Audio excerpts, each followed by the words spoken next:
Então, muito bem, boa tarde a todos. Estamos aqui no segundo encontro do nosso ciclo de debate sobre direito e mudanças climáticas. Hoje é a primeira vez que nosso primeiro encontro foi um encontro mais interno, onde eu mesmo falei sobre o tema, sobre mudanças climáticas, na perspectiva do direito internacional, na perspectiva da justiça climática. Hoje nós estamos recebendo pela primeira vez um convidado. O nosso convidado hoje nos dá a honra, o professor Davi Gomes. O professor Davi Gomes é professor da Faculdade de Direito da Federal de Minas Gerais, da UFMG. Conheço há bastante tempo, desde 2019, em São Paulo. Acredito que semana que vem nos veremos novamente no evento da ICON. Ah, sim, você vai estar lá em Brasília, né? Vou estar lá em Brasília. Ótimo. Eu já vi que vai estar tu, vai estar a Heloísa. É um evento para conhecer muita gente e rever também muita gente, né? Então, estaremos lá mais uma vez. E ele nos dá a alegria, né, de tê-lo aqui nesta tarde, falando conosco sobre as ligações entre o constitucionalismo e as mudanças climáticas. Então, pensarmos de que forma as mudanças climáticas desafiam o constitucionalismo, e desafiando o constitucionalismo, na verdade, elas acabam desafiando o próprio modelo do Estado, né? E tudo isso dentro de um contexto de dependência onde nós nos encontramos. Então, professor Davi, sem mais delongas, a palavra é sua para a sua exposição. Muito obrigado. Obrigado a você, professor André Oliveira. Já disse ao André por telefone, mas queria dizer em público, né, da alegria minha ao ver o André agora na Universidade Federal de Campina Grande, né? O André é extremamente competente, um sujeito brilhante, e a gente sempre se alegra ao ver boas cabeças vindo formar o time como um todo das universidades federais, da defesa da educação pública e da defesa da democracia, né? Então, assim, o André sabe o quanto eu fiquei feliz por ele, acompanhei bem de perto essa trajetória, né, André? E me convidou uma vez para ir até Juazeiro do Norte, quando ele era professor em uma faculdade privada lá, e foi muito gostoso, muito agradável estar lá, mas realmente estar com ele agora, sendo recebido por ele como professor de uma universidade federal, é algo que enche o coração da gente de orgulho, de alegria. E estou muito feliz de estar vindo novamente como convidado para participar de uma atividade dele, né, agora nessa nova sede institucional em que ele se encontra. E quando o André me fez o convite, né, gente, eu fiquei assim, meu Deus, mas não é exatamente o meu tema, né? Falar sobre constitucionalismo e mudanças climáticas, até porque é uma pauta que ainda não tem tanta gente pesquisando. Acredito que vocês, no grupo do André, e o próprio André, vão poder, nos próximos anos, dinamizar isso, formar um campo de pesquisa mais forte. Nesse momento, você tem, claro, uma pessoa ou outra, mas não é ainda o grande tema da teoria constitucional, do direito constitucional. E então, fiquei com um pouco de dificuldade, olha, o que eu diria numa palestra sobre isso, mas ao mesmo tempo não queria deixar de aceitar o convite do André, né? E aí propus de fazer uma abordagem dentro do que eu venho pesquisando já há muito tempo, né? O André conhece essa minha pesquisa desde esse primeiro encontro nosso lá na USP em 2019, e enviei para vocês como texto base dessa conversa hoje, exatamente o texto que eu apresentei na conferência da USP em 2019, e que ainda hoje é um pouco do cerne do que eu tenho pesquisado, né? Então, nesse momento, eu estou escrevendo um livro que conclui essa minha pesquisa, que já dura em torno de 8 a 9 anos, né? eu lancei 2 livros iniciais de preparação para esse livro que eu estou escrevendo agora. Eu vou colocar aqui para vocês no chat, não se sintam extremamente pressionados a adquirir, né? Mas só para vocês saberem que existe. Então, o primeiro foi lançado, é esse aí, está no site da Editora Conhecimento, aqui de Belo Horizonte, e que é um livro que contém o texto indicado para a leitura de vocês, né? E aí, na sequência, eu lancei este outro livro aqui, também aí no site.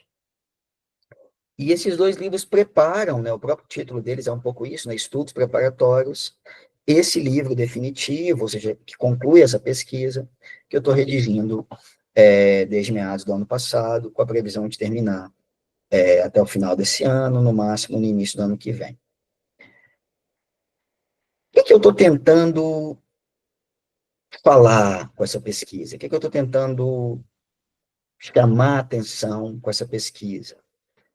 Em geral, o direito constitucional e a teoria da Constituição vão ter um enfoque muito formalista, muito baseado nas normas constitucionais, em como que as instituições do Estado estão arranjadas, como que elas se relacionam umas com as outras.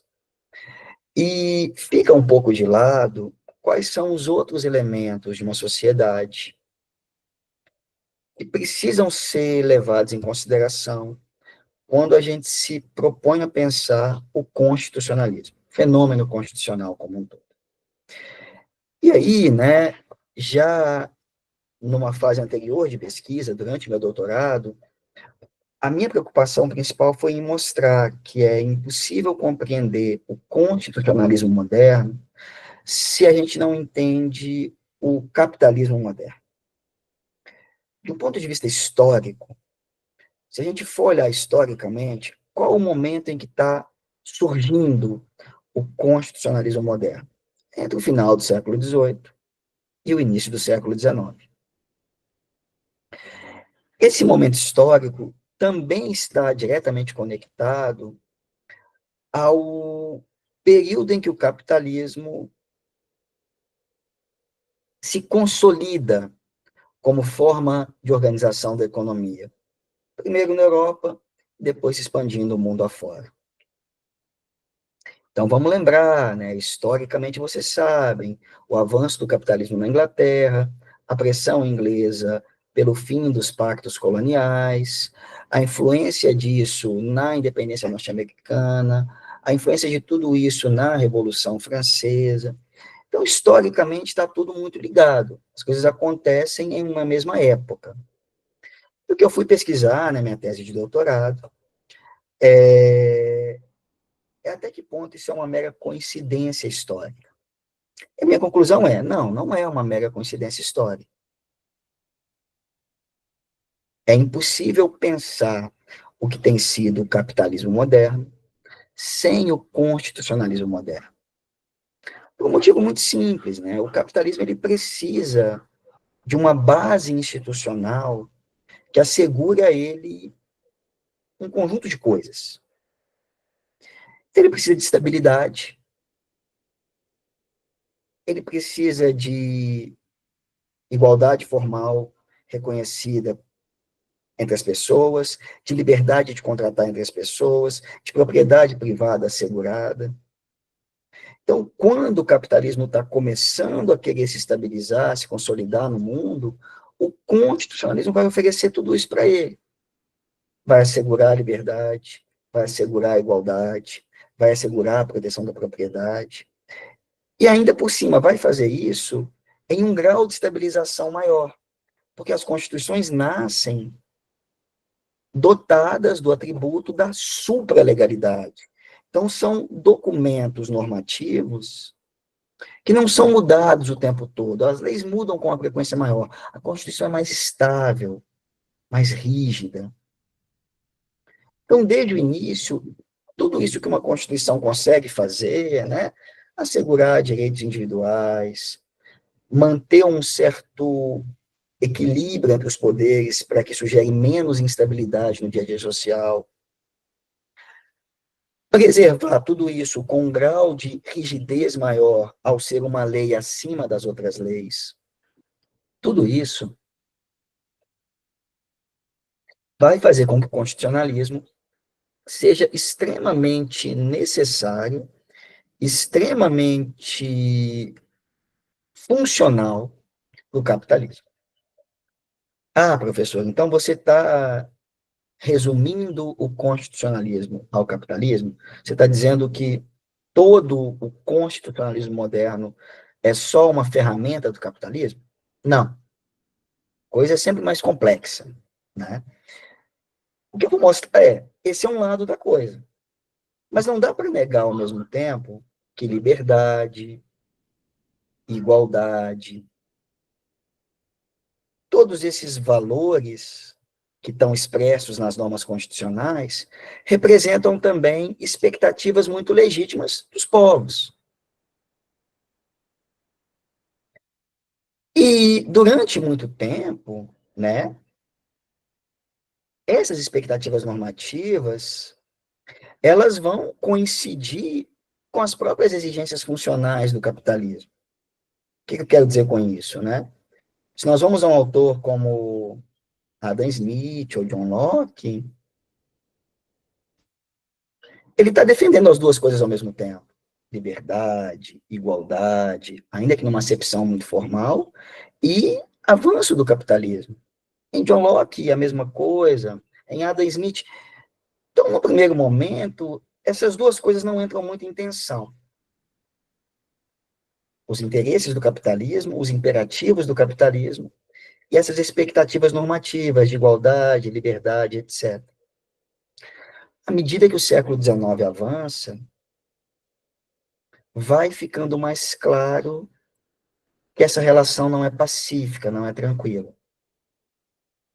Que muitas vezes os interesses da população em geral por mais liberdade, por mais igualdade, se chocam com os imperativos do capitalismo, que precisam da igualdade, precisam da liberdade de contrato, da liberdade de correspondência, da liberdade de ir e vir, mas que observa, o capitalismo observa tudo isso de um ponto de vista funcional, ou seja, como que eu consigo gerar para mim mesmo um crescimento econômico, um lucro maior. E ao longo do século XIX, então, se coloca de maneira mais clara uma tensão entre os imperativos do capitalismo e essas expectativas normativas aí da Revolução Francesa, digamos assim, a igualdade, a liberdade, a fraternidade, etc. E é assim que eu vou definir, então, o constitucionalismo. O que é constitucionalismo? É a expressão de uma tensão constante entre os imperativos do capitalismo e essas expectativas de liberdade e igualdade, que a gente pode resumir aqui, para a nossa conversa ficar mais bem entendida, expectativas de democracia. Então, o constitucionalismo, o que ele faz? Ele expressa uma tensão entre capitalismo e democracia. Se eu não entendo essas duas coisas, eu não entendo o constitucionalismo. Ah, o constitucionalismo está diretamente ligado à democracia? Tá, sem dúvida alguma. Mas é só a democracia? Não. Ele também está diretamente ligado ao capitalismo. E de tempos em tempos isso vai dar choque. Isso vai entrar em conflito. Então, esse é um primeiro ponto importante para a nossa conversa. Um segundo ponto importante é, tudo bem, professor. Agora, será que esse constitucionalismo que você está dizendo que é uma tensão constante entre capitalismo e democracia, será que ele funciona do mesmo jeito no mundo como um todo? E me parece que não. Me parece que não dá para negar diferenças muito significativas entre aquilo que acontece no centro do mundo, Europa, Estados Unidos, Canadá, Japão, Austrália, Nova Zelândia, então um centro geopolítico do mundo, e aquilo que acontece na periferia do mundo. E aí a minha segunda pergunta importante aqui é, qual que é a diferença, então? né? Como que eu vou lidar com essa diferença a partir desse primeiro ponto, né? A partir dessa compreensão do constitucionalismo como tensão entre capitalismo e democracia? O que eu vou tentar mostrar é, se nós olharmos para os países do centro, em geral são países reconhecidos e admirados por terem uma economia capitalista forte, em constante crescimento, e ao mesmo tempo uma democracia forte, com direitos individuais respeitados, com inclusão social, com boas condições de vida. E aí vem a pergunta, mas por que lá funciona e aqui não?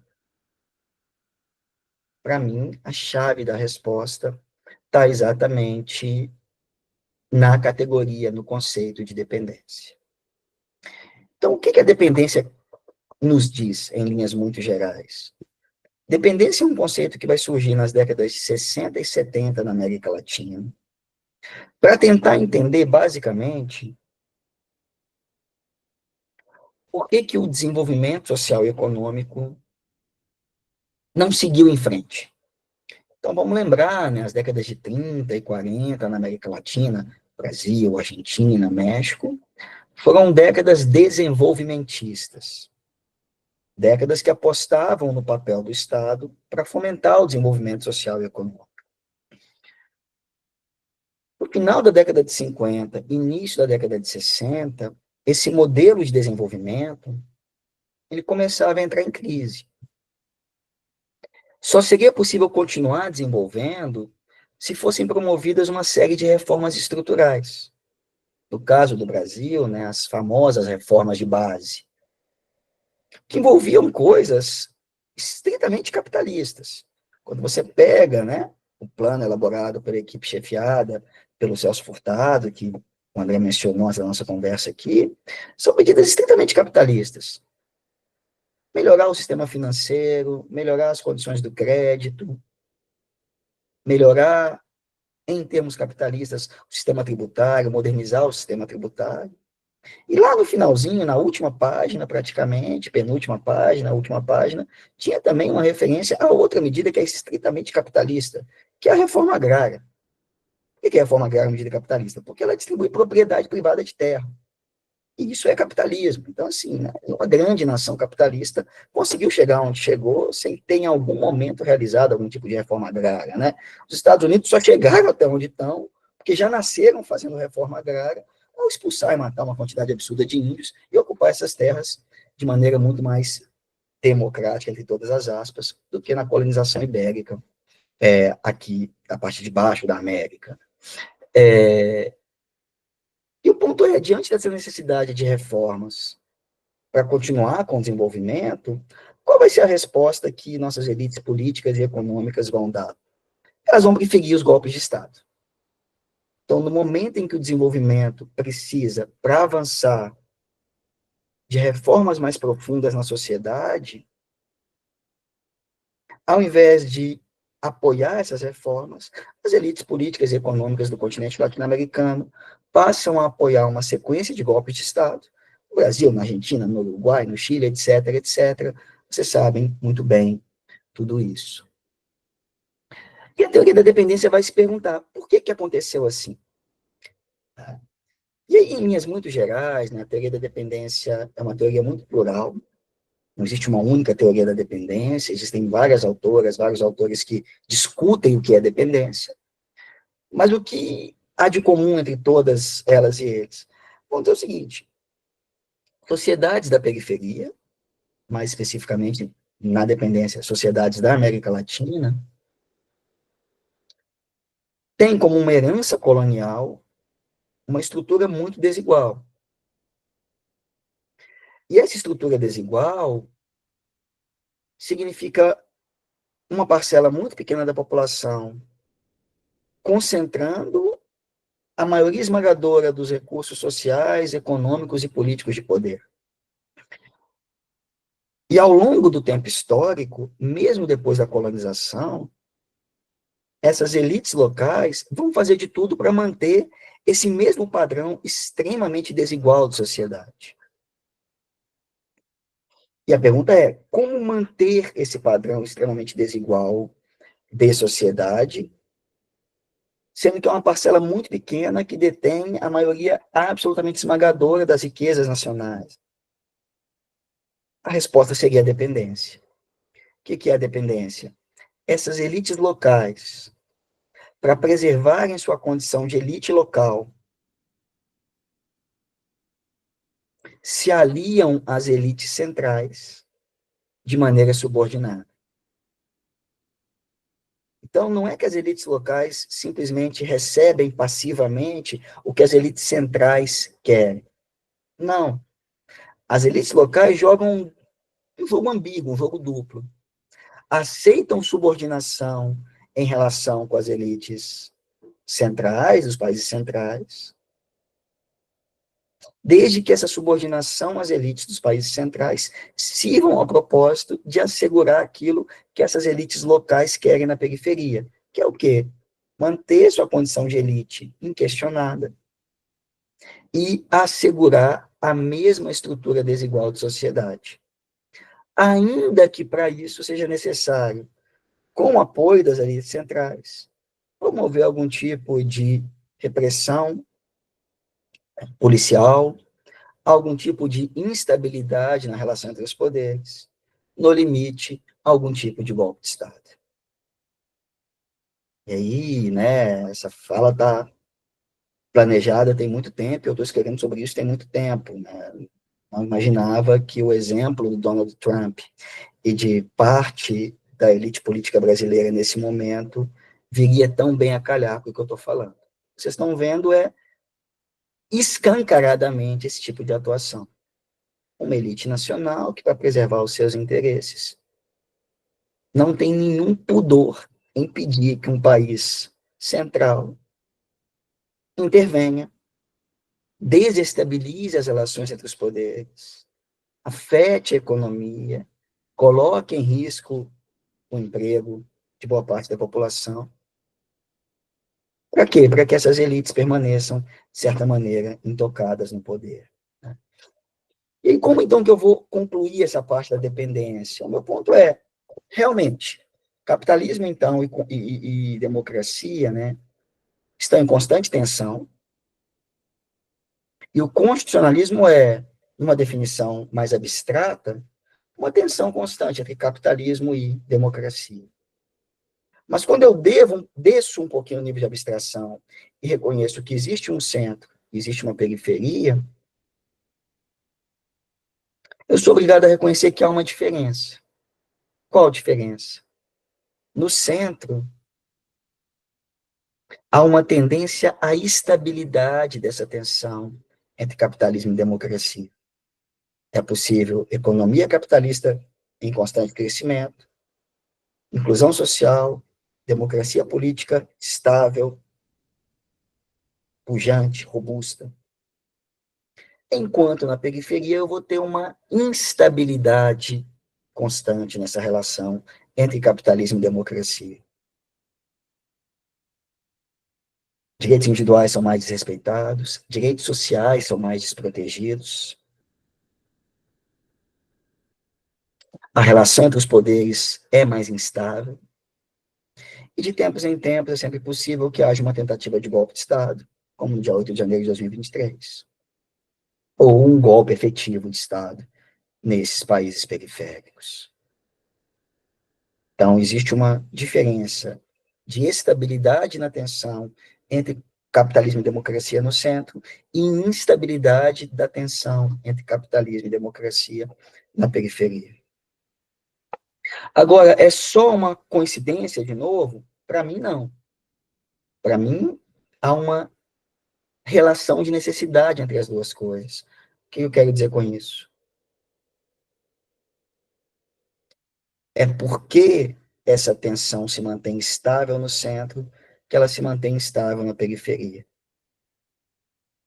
Ou melhor, é necessário para o centro manter instável a tensão entre capitalismo e democracia na periferia o tempo todo, para preservar essa estabilidade dentro do próprio centro.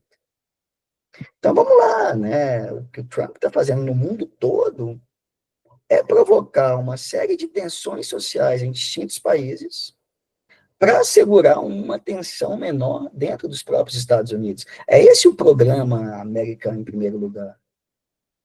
Mas não só o Trump, né? Um aliado do Brasil em tese, o Macron, presidente francês, né? O Macron tem atuado muito ativamente contra a celebração do acordo do Mercosul com a União Europeia. E por quê? Porque quando esse acordo começou a chegar perto de ser assinado, vocês vão se lembrar, né? Um conjunto de protestos sociais eclodiram na França. Vários produtores rurais franceses indo para as rodovias, indo para as estradas, ameaçando paralisar a França. Olha, para evitar uma tensão dentro do meu país, eu uso de alguma ferramenta geopolítica para exportar essa tensão para os países periféricos. E isso acontece o tempo todo, de novo, mesmo quando as relações entre os países são amistosas. Então, vamos lembrar do caso do governo Obama com o governo Dilma, o momento de uma boa relação entre Brasil e Estados Unidos. E ainda assim, a então presidenta Dilma Rousseff cancelou uma viagem aos Estados Unidos após a descoberta de práticas de espionagem do governo Obama no Brasil para tentar se antecipar a movimentos da economia brasileira. Então é isso que está em jogo. Como que essa admirável estabilidade entre democracia e capitalismo no centro só acontece ao preço de manter uma constante instabilidade dessa relação na periferia. E aí, finalmente, a gente chega no ponto aqui da nossa conversa, né? Pô, mas o que tudo isso tem a ver com mudança climática?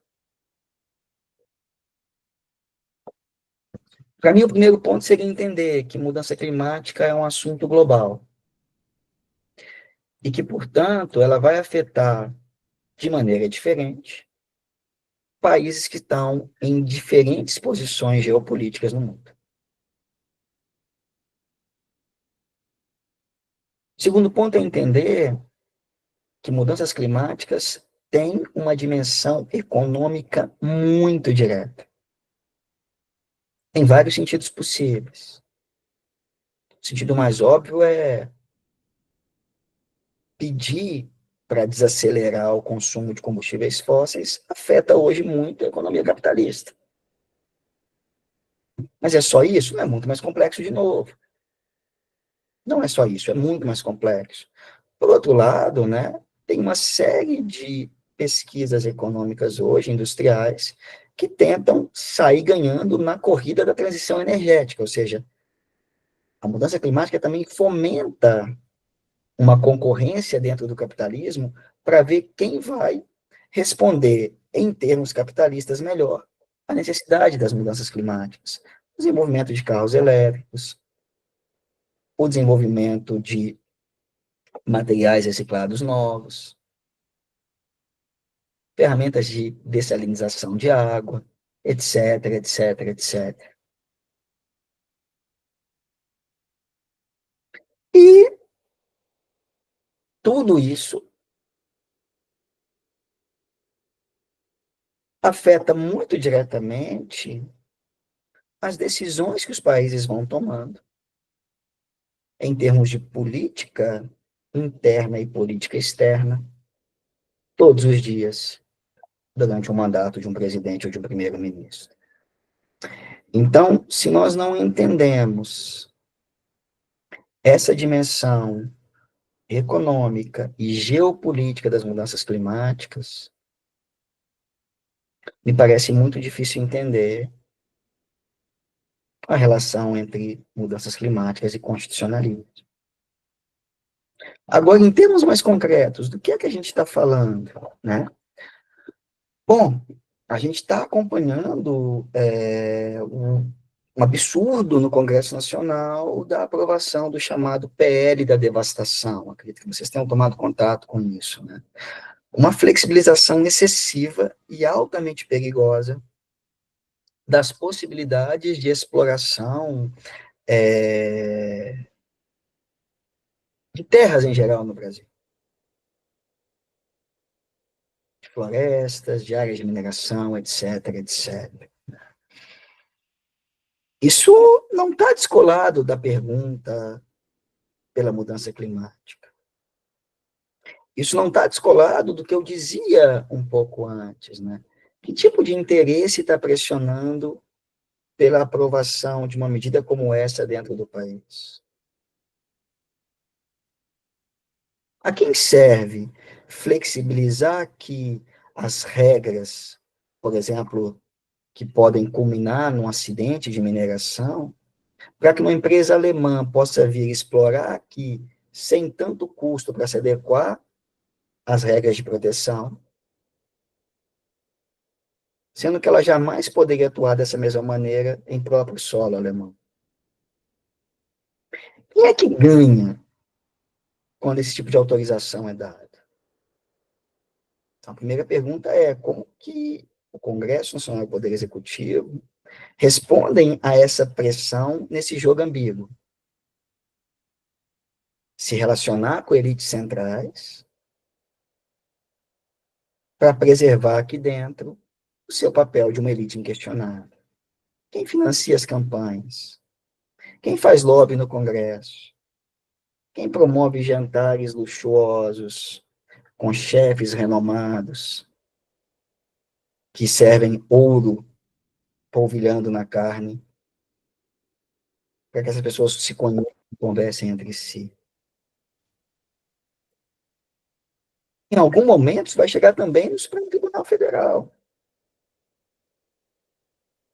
Como que o Supremo reage a isso? Que tipo de pressão vai ser colocada em cima dos ministros para que uma decisão seja tomada? Nós estamos acompanhando de novo o método Trump, né?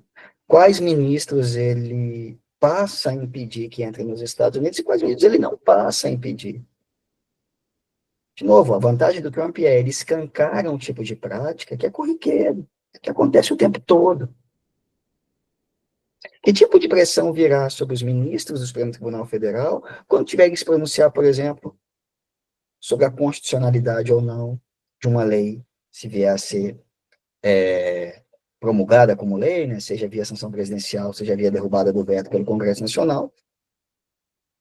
Que tipo de pressão se põe sobre o Supremo Tribunal Federal quando ele tiver que julgar a constitucionalidade de uma norma como essa?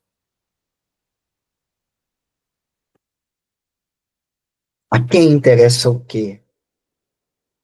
No âmbito internacional?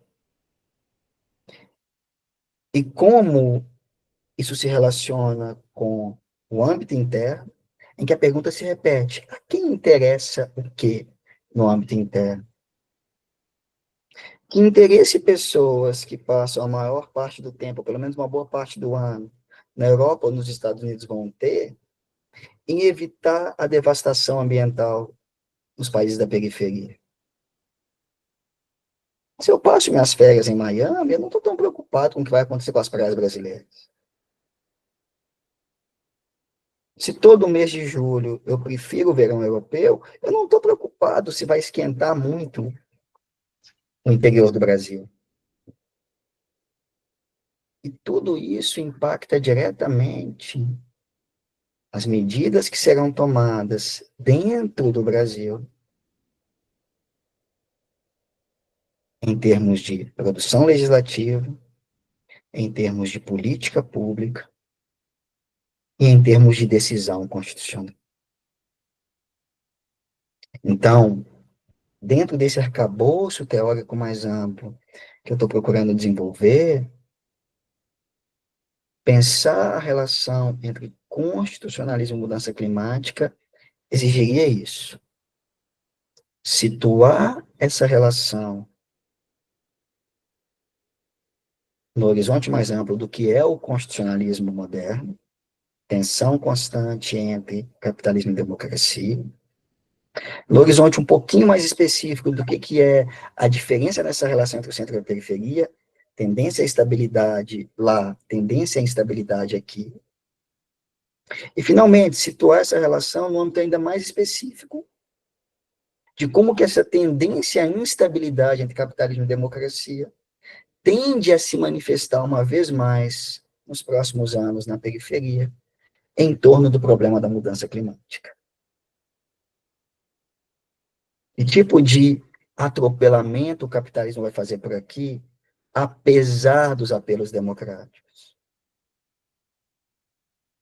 Que tipo de jogo midiático vai ser feito para tentar convencer a população de que não vai ser tão grave para ela, ainda que ela seja obrigada a conviver, como é o caso nosso aqui em Minas. Há várias cidades em Minas que estão assim, que tem uma sirene, um sistema de sirenes ligado. Que a qualquer momento a sirene pode tocar, e se tocar, você tem que sair correndo, porque talvez exploda uma barragem.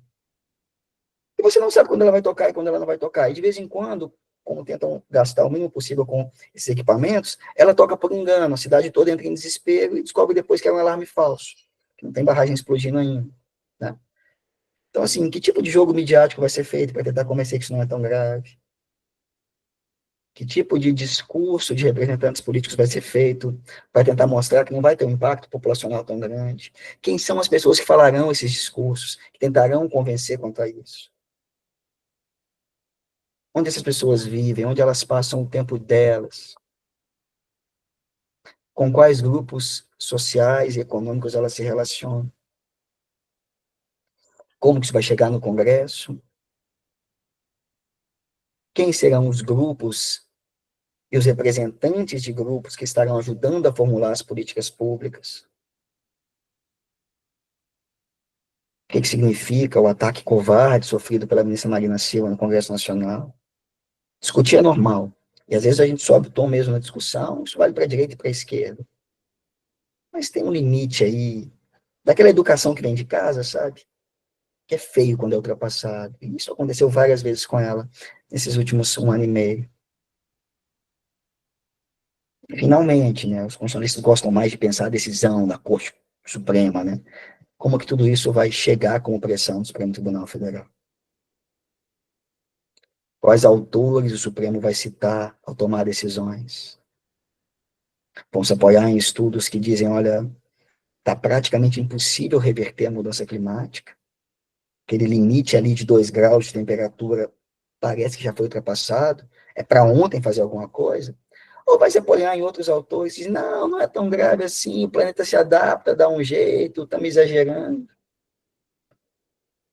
Em discussões diretamente econômicas, por exemplo, sobre a autonomia do Banco Central, eles são mestres em fazer isso.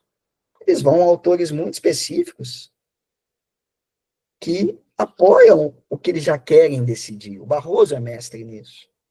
E deixam de considerar toda uma literatura que diz, não, a autonomia do Banco Central é algo ruim para democracias, sobretudo democracias de países em desenvolvimento.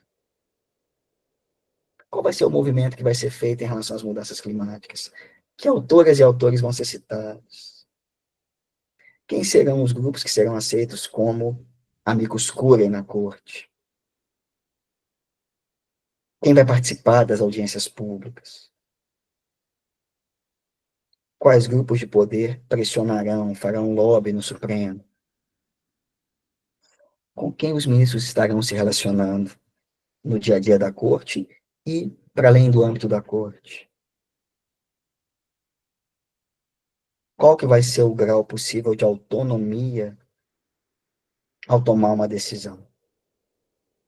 E com isso, ao se perguntar pela autonomia, eu chego ao último ponto da nossa conversa. Tudo isso diz respeito a um problema também de soberania. Aqui a coisa é ainda mais delicada, né? Mudança climática é um problema global. Nenhum país sozinho vai resolver. Então é preciso aceitar uma certa redução do que foi o conceito westphaliano clássico de soberania. Sem diálogo entre os países, nada vai ser feito. Agora, por outro lado, sobretudo para países periféricos pobres, sem um grau de soberania quanto aos seus próprios interesses, a tendência vai ser que a gente reproduza, quanto à questão climática, a mesma desigualdade geopolítica global. A periferia sofrendo muito mais com essa mudança climática do que o centro. Se, de um lado, é necessário entender que a soberania tem que dar uma reduzida, porque é um problema que afeta várias nações ao mesmo tempo. E, por outro lado, é necessário entender que, sem soberania ao mesmo tempo, países da periferia vão sofrer muito mais, né? Isso talvez nos coloque um desafio. Pensar em mudança climática na periferia é pensar num novo horizonte geopolítico, em que o sul global tem um pouco mais de protagonismo quanto aos seus próprios interesses. Então, um país como a Índia está sendo afetado num nível pelo aquecimento global, pelas mudanças em geral, que é pouco semelhante ao que outros países estão enfrentando e vão enfrentar, basicamente pelo caráter demográfico da Índia. É o universo inteiro aquilo ali. Bom, me parece que quanto a isso, uma Aliança Brasil-Índia tem muito mais a oferecer do que uma Aliança Brasil-Alemanha, que também está sendo afetada, sem dúvida alguma, pelas mudanças climáticas, mas de um outro jeito, com uma outra intensidade e com uma capacidade de resposta financeira, inclusive, muito diferente. Portanto, pensar o aquecimento global e as mudanças climáticas em geral se relaciona tudo isso que eu estou dizendo desde o início, também nesse sentido. Repensar a soberania dos países periféricos, sobretudo no caminho de um diálogo mais intenso sul-sul, um diálogo mais intenso entre os países do sul global, diante dos desafios oferecidos pela mudança climática. Então, acho que era isso, né? Acho que tem coisa suficiente para a gente bater um papo na sequência. Muito obrigado pela atenção. Muito obrigado, Davi, pelas tuas riquíssimas colocações. Então, realmente é um panorama muito amplo e muito intrincado de questões quando nós pensamos mudanças climáticas. Eu estava anotando aqui alguns insights. Quando a gente pensa, por exemplo, a forma como as mudanças climáticas elas desafiam as condições materiais de reprodução da sociedade e, com isso, do próprio Estado. Não é? Então, e aí a resposta pode ser exatamente criar um capitalismo ainda mais predatório na ânsia de manter níveis de lucratividade que tem, na medida em que, com o próprio processo de alteração do clima, as taxas de lucro podem cair, aí você vive no desespero de tentar manter essas taxas, e manter essas taxas alguma coisa vai ter que ser sacrificada, não é? E para sacrificar o meio ambiente, você vai ter que sacrificar o Estado, você vai ter que sacrificar as constituições que ainda tratam de proteção do meio ambiente. Então, transformando aí, por exemplo, como a gente pensa no Brasil, o artigo 225 da Constituição cada vez mais esvaziado. Pessoal, eu vou pedir que quem desejar fazer suas perguntas, suas colocações, que vocês levantem a mão para eu ir vendo aqui na lista de pessoas que desejam fazer perguntas. Mas aí, eu estava pensando, por exemplo, Davi, eu não sei se tu já ouviu falar numa hipótese, existem assim, quando se explica, por exemplo, a questão da Revolução Francesa, que uma das causas da Revolução Francesa teria sido uma atividade vulcânica extraordinária na Europa, antes do processo revolucionário, que teria afetado a produção de alimentos na França, e aí, afetando a produção de alimentos, uma população sem conseguir ter acesso a alimentos, essa população ela vai contra o governo de plantão. E que seria mais ou menos também, que seria a mesma hipótese, uma das hipóteses que explicaram a chamada Primavera Árabe.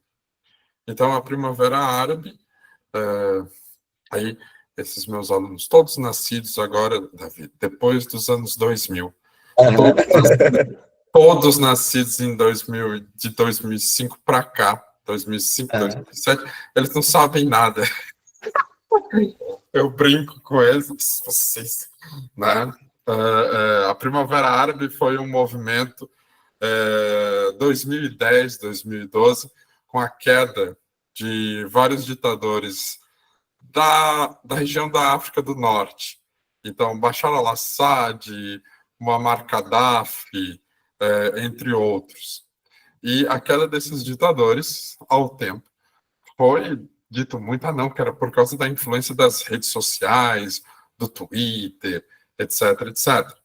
Só que aí você tinha que ver outras causas, que na verdade teria sido muito mais uma população que estava passando fome em virtude da queda de produtividade das lavouras ali em função das mudanças climáticas. E aí uma população revoltada, com fome, inflação altíssima, ela vai contra quem? Ela vai contra os governos de plantão. Então, isso tende a deixar as democracias ainda mais instáveis, e principalmente mais instáveis nos países periféricos, porque, como tu falou, a estabilidade dos países do norte ela é feita ao custo da instabilidade dos países do sul. Então, se nós já somos instáveis politicamente, economicamente, então as mudanças climáticas tendem a aumentar essa instabilidade. Como é que uma arquitetura constitucional pode sobreviver a um terremoto constante? Não, pois é, cara, eu acho que esse é o desafio, sabe, André? Então, quando você começa mencionando, né, a questão de a reprodução material da vida. Então, eu sou economista também, né? Sou formado em Direito, em Economia. E esse debate sobre inflação no Brasil, a inflação tem que aumentar a taxa de juros do Banco Central, tem que parar de tem que acabar com a aposentadoria e com o BPC, né? Tem que dar menos que um salário mínimo para quem está sem os dois braços e as duas pernas não consegue trabalhar, né? Isso que está sendo dito o tempo todo, a tal das reformas estruturais, tem que fazer ajustes estruturais para segurar as contas. O que está dito é pagar de pagar o BPC, né? O benefício de prestação continuada, e voltar a ter um país de gente aleijada pedindo esmola na porta da igreja. É isso que estão querendo, né? E a coisa é muito, passa por totalmente outro lado, né? Que vários estudos mostram é que um dos principais fatores que determinam hoje uma inflação que não diminui é exatamente o impacto do aquecimento global na produção econômica, porque tem feito com que os produtos que subiram de preço não caiam. Por quê? Porque a produção agrícola está mais dificultada, porque isso impacta no preço de certas matérias-primas, que vai impactar no preço de certos produtos industrializados, etc. E sinto muito, não vai baixar, né? Por quê? Porque é uma outra condição de produção econômica no mundo, dada a mudança climática, né?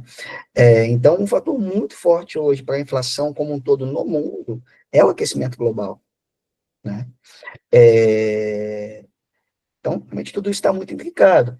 E esse ponto, a sua pergunta, olha, como é que uma arquitetura constitucional sobrevive a isso? Né? Vamos ver. Eu acho que o desafio, ele vem e vai vir com muita força. Com muita força. Né? Vai ser um novo ponto, um novo nó de tensão institucional muito forte. Então, vamos lembrar como é que foi aprovado o PL da devastação. Uma reação do Congresso, uma votação na Câmara dos Deputados de madrugada, depois que o Poder Executivo resolve vetar o aumento do número de deputados na Câmara. Pô, você devasta um país por causa de um jogo de interesse político? Olha o grau que isso leva de tensionamento das instituições que já estão muito tensionadas no Brasil. Então, acho que talvez o que seja mais importante dessa minha pequena contribuição aqui para os estudos de vocês é entender isso. Isso vai aumentar muito o tensionamento do constitucionalismo na periferia. Isso vai ser um novo ponto de tensionamento institucional, cada vez mais constante. Né? Agora, por outro lado, né, André, é só desespero? Vamos ficar só tristes e pensando no fim do mundo? De maneira alguma. Ao mesmo tempo que a periferia tende a sofrer mais com essas tensões, por outro lado, a gente tem na periferia global experiências de vida que podem ensinar algo sobre um futuro possível que talvez consiga contrabalançar a tendência de mudança climática. Então, isso tem sido muito discutido, né, em relação à experiência de alguns povos indígenas da América Latina, com a ideia de bem viver. Uma relação entre ser humano e natureza que não é a relação industrial, capitalista, moderna típica, que vê a natureza como um lugar aonde eu vou extrair riqueza, consumir riqueza para o meu benefício ser humano. Mas uma outra cosmovisão, uma outra visão do mundo, que entende que o fundamental não é a depredação da natureza, o enriquecimento continuado, o crescimento econômico incessante, que o fundamental é um bem viver, uma vida bem vivida, que só é possível numa interação mais harmônica entre espécie humana e natureza. Então, se por um lado o desafio na periferia vai ser maior, por outro lado, é na periferia que a gente tem experiências de vida que conseguiram resistir durante a modernidade e que podem ensinar alguma coisa sobre um outro modo de vida. Então, esse bem viver, né, que está estampado na discussão constitucional boliviana e equatoriana, sobretudo, talvez sirva de exemplo para outros países, como o próprio Brasil, repensarem um pouco para onde é que a gente quer apontar nosso futuro, para onde é que a gente pode caminhar como sociedade. Então, vai ser difícil, para essa arquitetura constitucional sobreviver não vai ser fácil, mas talvez essa dificuldade nos empurre para mudanças. Toda crise é oportunidade de transformação. E talvez uma mudança possível caminhe nesse sentido. Uma sociedade que aprenda a pensar a sua relação com a natureza de uma outra maneira. Não mais uma relação predatória, de crescimento econômico, industrial a qualquer custo, mas uma relação mais harmônica, que entenda que a vida humana só vai poder continuar no planeta se a vida do planeta como um todo continuar existindo. Que, portanto, a vida humana não pode só explorar a natureza, mas precisa entender que a vida humana é uma vida dentro da vida como um todo do planeta. E que, portanto, o fundamental é preservar a vida como um todo do planeta, de maneira mais harmônica do que essa experiência industrial, capitalista, moderna, surgida na Europa e depois expandida mundo afora, tem feito nos últimos 2 séculos e meio. E, sobretudo, também uma mudança dos nossos padrões de consumo. Tá? A gente pode pensar, somos um país pobre, um país periférico, onde as pessoas talvez não consigam nem ter um padrão material de vida adequado, mas a gente tem que pensar que mesmo não tendo um padrão material de vida adequado, o sonho de muitas pessoas ainda é a reprodução em suas vidas de um padrão de vida, do padrão de consumo norte-americano. Né? Então, a ideia é, quando eu chegar lá, vou reproduzir minha vida, o modo e padrão americano. Então, estamos muito mais dispostos a reclamar do preço dos carros do que questionarmos a ineficiência do transporte público. Eu acho isso muito, muito exemplificativo dos caminhos que a gente tem que tomar, das saídas enquanto sociedade. A saída das mudanças, a alternativa às mudanças climáticas é necessariamente uma saída que se faz de forma social, todos juntos. Não dá para sair individualmente, tanto quanto país, quanto sociedade, quanto indivíduo. Então, a solução é carros elétricos para manter o mesmo padrão, o mesmo trânsito, só que agora um trânsito o mesmo padrão, o mesmo desconforto, só que agora um trânsito e um desconforto elétricos, né? É isso que importa. E outra coisa, de onde vai vir essa eletricidade para todos esses carros elétricos?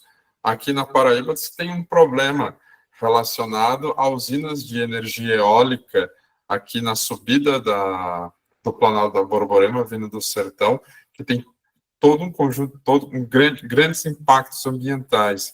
Assim como tem surgido agora fazendas de energia solar, onde eles pegam grandes áreas, colocam placas de energia solar, contribuindo com desertificação, enfim, com todo um conjunto de problemas ambientais e sociais também, e econômicos, porque é tudo junto.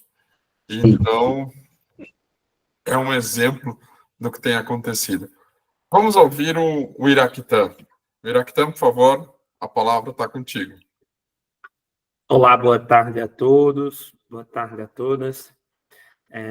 Confesso, professor, que eu estou um pouco meio assim aéreo, porque peguei o barco andando. A última aula eu não pude participar, né? Mas a minha intervenção ela vem mais no sentido de pedir um esclarecimento ao professor Davi sobre uma parte da explicação dele. Né? Ele vai introduzir a explicação dele a partir da compreensão do capitalismo e suas implicações para o constitucionalismo. E aí ele diz constitucionalismo moderno. Eu adotando um pouco da teoria de Luiz Roberto Barroso, vou compreender como constitucionalismo contemporâneo, porque aí ele vai dizer que o constitucionalismo se sagrou enquanto ideologia vencedora do século XIX. Enfim, para que isso se decante de forma dimensionada, de forma empírica e pragmática, o meu questionamento, professor, é se o direito ao meio ambiente ecologicamente equilibrado ele pode ser compreendido como na verdade, ele é um direito humano fundamental, humano porque estampado nos tratados internacionais, e fundamental, como o próprio professor André colocou, por conta do artigo 225 da Constituição. E a questão é a seguinte: até que ponto esse direito ele tensiona as instituições políticas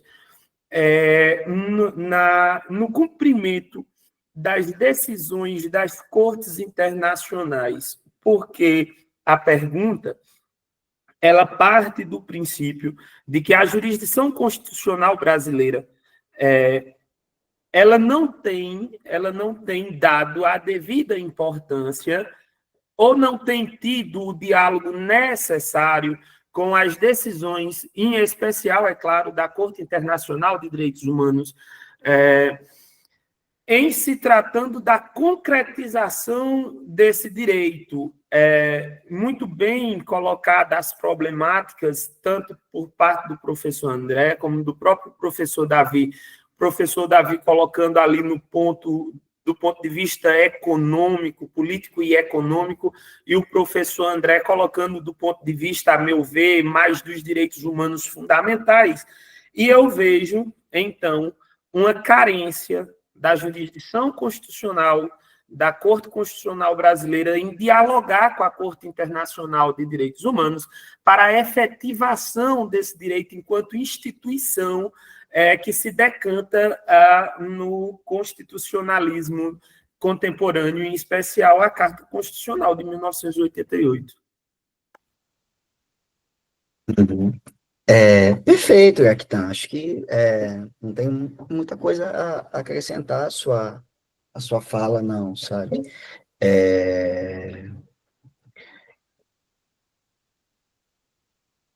Esse é um problema no Brasil em vários temas. A nossa pouca abertura à jurisprudência das cortes internacionais e a um diálogo maior com essa jurisprudência, né?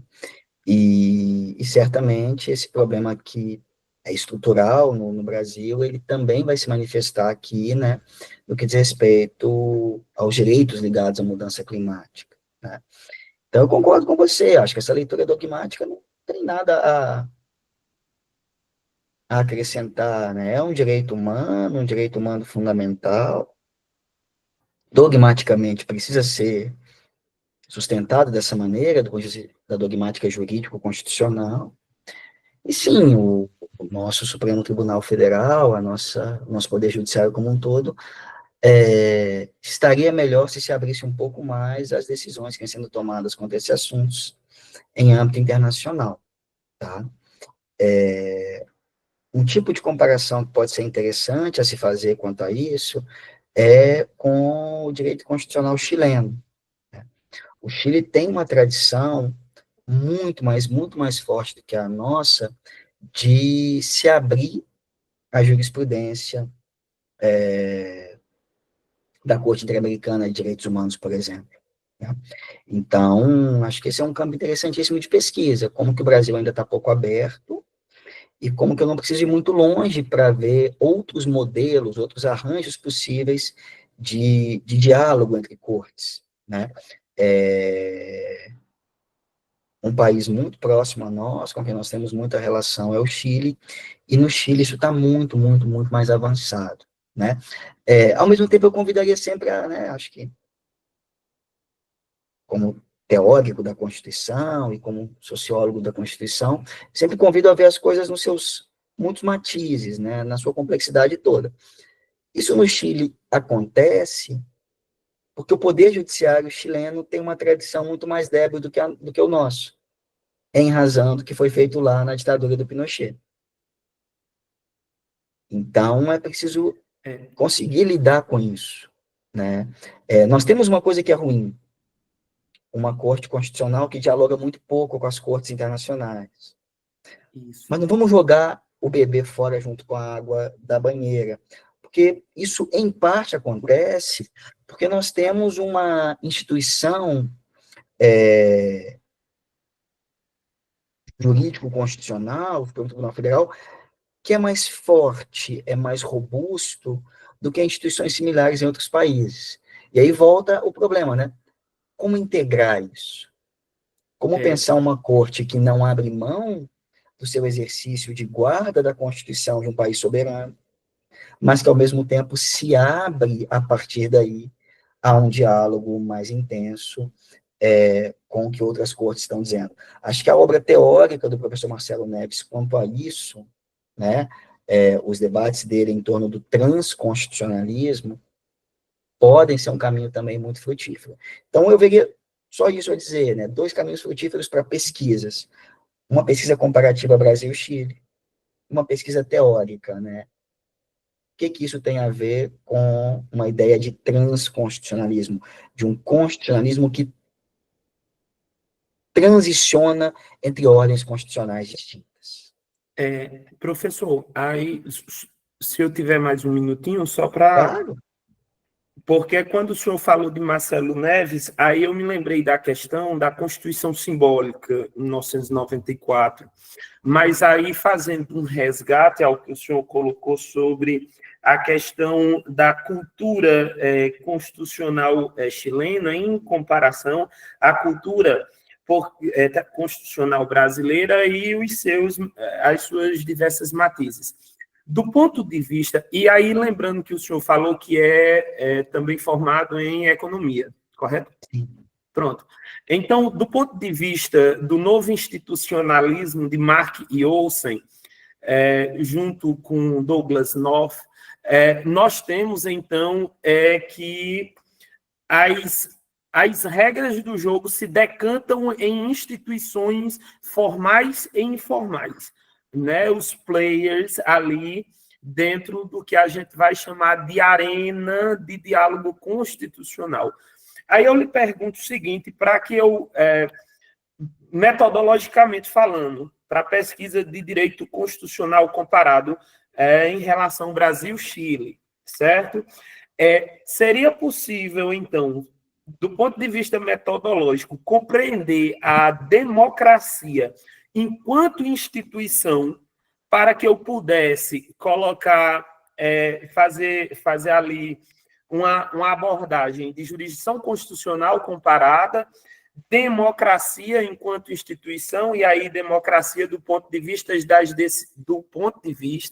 das decisões das cortes internacionais, da Corte Internacional de Direitos Humanos, e tendo como a seguinte conclusão, porque, veja só, em que pese ter aquela questão, como o senhor colocou, do constitucionalismo chileno ser um pouco menos denso, eu diria denso, eu não diria fraco, mas denso, para a abertura das decisões das cortes internacionais, nós temos que a emenda constitucional número 45 trouxe para o ordenamento jurídico uma inovação e uma tecnologia muito sofisticada para a sua época, mas que atualmente, professor, não tem sido,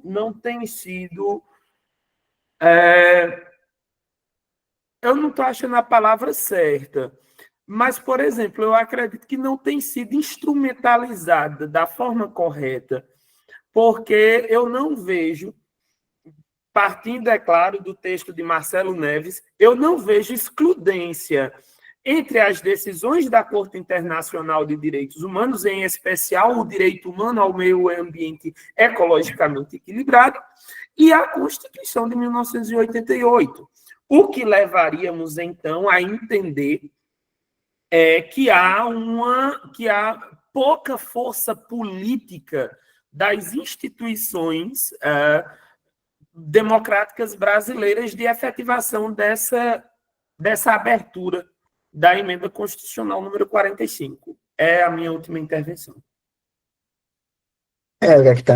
Quanto ao Marcelo Neves, né, então, por isso que eu fiz questão de indicar muito especificamente a obra O Transconstitucionalismo, né, porque eu tenho uma divergência muito forte com a tese da constitucionalização simbólica, tá? Então, eu tenho um texto, vou colocar aqui também o link, né, tem dois textos em que eu tento mostrar porque que, para mim, é uma tese que tem muitos problemas, tá? E, de maneira muito sintética, né, eu acho que o Marcelo Neves faz isso, de jogar água fora junto com o bebê, não resta nada, né? Então, assim, eu acho que isso é extremamente problemático na abordagem dele. Então, eu não endosso a tese da constitucionalização simbólica, não porque eu não reconheço os problemas que o Neves está apontando, mas porque eu acho que o modo como ele vai falar desses problemas é muito limitador, uma vez que ele não reconhece nenhuma mudança, nenhum potencial de transformação, né? Nada para além da simbolização, da hipertrofia simbólico-constitucional, para usar as palavras dele, né? Chegando a dizer que mesmo quem é crítico, quem quer transformar essa realidade no Brasil, acaba não fazendo muito mais do que reproduzir essa mesma dimensão simbólica das constituições, né? Então, tem dois textinhos, esse que é o primeiro, né, que está aqui, e depois tem um segundo textinho, que é esse, e os dois estão publicados naquele primeiro livro, que eu coloquei também lá em cima meu, né? Mas o Transconstitucionalismo, eu acho que é um livro muito bom, tá? E aí eu acho melhor do que Eu vou procurar essa ler. discussão. Tá, fica à vontade, vai ser um prazer. E aí mas eu acho que o Transconstitucionalismo é um livro muito bom, e aí eu acho bem melhor do que essa literatura neo-institucional que você mencionou. Eu acho que eles resumem tudo, arranjo institucional, regra do jogo. Ponto se fosse só isso, o Brasil já estava resolvido. Nós temos normas excelentes, nós temos arranjos institucionais muito bons. Falta sociologia nesse povo todo. Então, se eu me afasto do Neves no diagnóstico dele de constituição simbólica, né, eu estou muito junto com ele ao dizer isso, olha, sem sociologia, não dá para entender o fenômeno constitucional. Essa galera toda que hoje está muito em voga, né, você está certíssimo ao trazer esses autores, muito institucionalista, reduz o direito constitucional à ciência política, muitas vezes. Regras do jogo, normas institucionais, players, etc. Isso não basta para explicar o que acontece entre nós. Eu preciso entender qual é o contexto sociológico de formação desses players. Qual é o contexto sociológico em que essas normas institucionais vão ou não funcionar? O que contribui para que elas sejam lidas de uma maneira e não de outra, né? Então, eu, particularmente, o Raktan, né, você está certíssimo, né? Esses autores são hoje muito utilizados. Eles vão estar sendo citados aos montes semana que vem lá em Brasília, onde André e eu estaremos. Eu acho uma versão ruim do constitucionalismo. Eu acho uma versão fraca. Acho que eles não nos dizem muita coisa que explica a nossa realidade. Né? Tanto que tem realmente abordagens muito genéricas, o que vale para aqui, vale para pensar a Alemanha, vale para pensar os Estados Unidos, é tudo uma questão de instituições, players, jogo institucional, consolidação de cultura formal e informal. Eu confesso que isso não explica nada para mim, sabe? Então, eu realmente convidaria mais a uma leitura sociológica, né? E aí tem algumas disponíveis, né? Acho que a do Marcelo Neves é uma boa, tem a que eu estou construindo. No Chile você vai encontrar alguns autores que se aproximam um pouco disso, né? Então, sei lá, por que a Constituição chilena não foi aprovada no último referendo? Por um problema muito específico do Chile. Eles têm uma dificuldade grande com a ameaça à unidade simbólica nacional, com a proposta de um Estado plurinacional aos moldes de Equador e, sobretudo, de Bolívia. E esse foi o principal elemento sociológico que impediu. Não teve arranjo institucional, player para um lado, player para o outro. Foi uma questão de cultura social muito específica, de conformação sociológica muito específica da sociedade chilena. Se você não entra nela para entender, eu tive que ir ao Chile para entender isso, conversando com constitucionalistas lá. Ela que é definitiva, né, para esse problema. Então, Qual texto o senhor indica, professor, para fazer a comparação, então? Eu tenho um autor no Chile que eu gosto muito, deixa eu pegar ele aqui, eu vou te mandar o link dele, né? Inclusive, ele vai estar comigo em Brasília na semana que vem. Deixa eu só pegar o nome certinho aqui. Certo. Professor André, desculpe tomar esse tempo. Só um minutinho.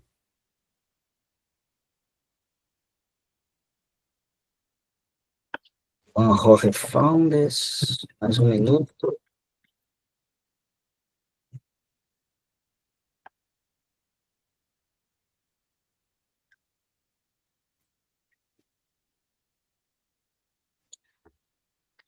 Eu gosto mais desse autor, tá aqui o link dele na plataforma academia.edu, o perfil dele. O nome dele é Juan Jorge Foundes. Acho um autor que talvez possa ser um ponto de partida melhor, e aí ele cita muitos outros autores com os quais você pode caminhar, tá bom? Perfeito.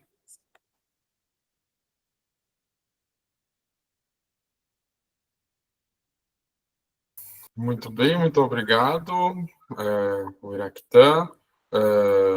Meus queridos, mais alguém tem alguma pergunta a fazer?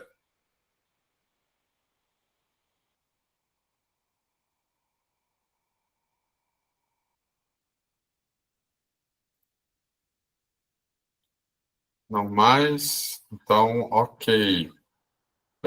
Professor Davi, mais uma vez, no grupo, agradecemos demais a sua disponibilidade em estar conosco aqui nesta tarde, falando aí sobre um tema tão rico. E como eu costumo dizer nas nossas lives, a discussão não tem fim, mas a nossa live precisa ter. Então, agradeço muito a sua disponibilidade, agradeço aos colegas aqui presentes nessa segunda sessão do nosso ciclo de debates sobre direito e mudanças climáticas. Em breve, essa exposição vai estar disponível nos canais, no canal do YouTube do grupo, que vocês vão poder encontrar a partir do Instagram, do nosso Instagram.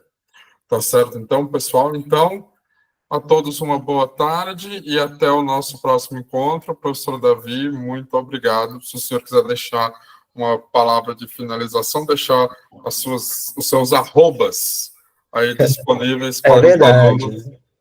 É verdade. Eu queria te agradecer de novo, André, pelo convite. É sempre um prazer conversar com o seu grupo, né? Sempre um grupo muito bem formado.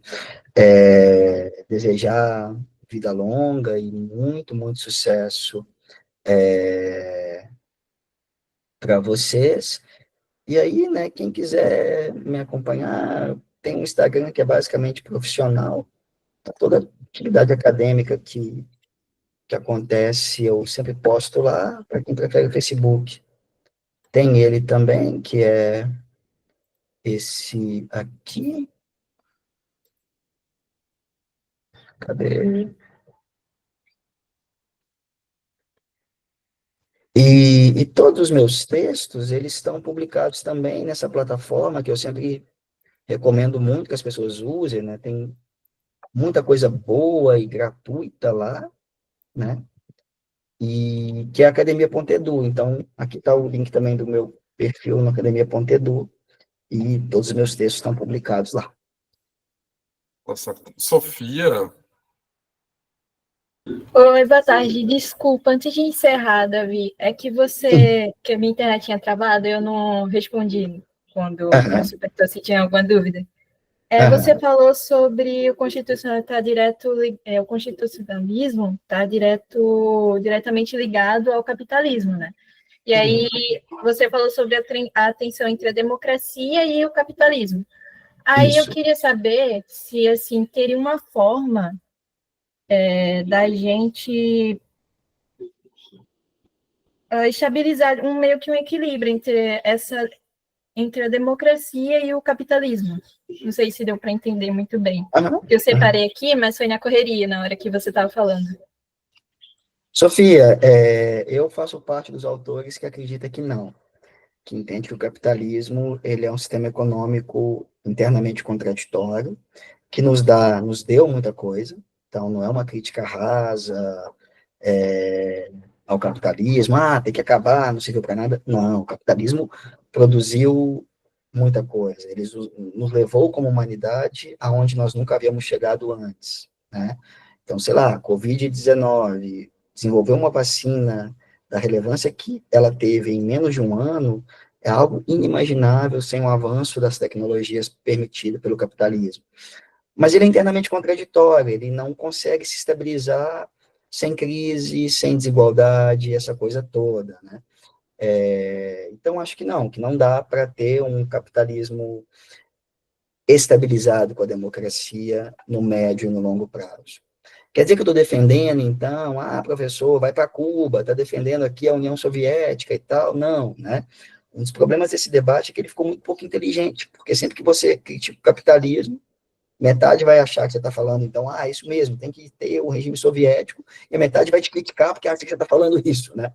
Não, acho que o desafio nosso hoje, né, e da geração de vocês, sobretudo, que estão vindo, é entender que nós precisamos, com urgência, pensar alternativas à economia capitalista. Qual a alternativa? Voltar ao modelo soviético? Com certeza não, que ele é um modelo fracassado. Agora, o capitalismo ele tem mostrado que ele é tão fracassado quanto, ainda que mais longo no tempo. Ele é autoritário do mesmo jeito. Trump está para mostrar isso. Ele mata do mesmo jeito. As prisões do Trump estão para mostrar. São campos de concentração, como eram os campos de concentração do Stalin. É urgente que a gente aceite esse desafio. Como pensar alternativas ao capitalismo que signifiquem um andar para frente e não um andar para trás. Mas, para mim, estabilidade democrática e economia capitalista no mundo todo, no médio e no longo prazo, é impossível. Perfeito, muito obrigada, viu? Nada. pois muito bem, muito obrigado. E agora vamos encerrar nossas atividades. Davi, muito obrigado. Obrigado, querido. Te vejo lá semana que vem. Um abraço. Até semana que vem. Tchau, tchau.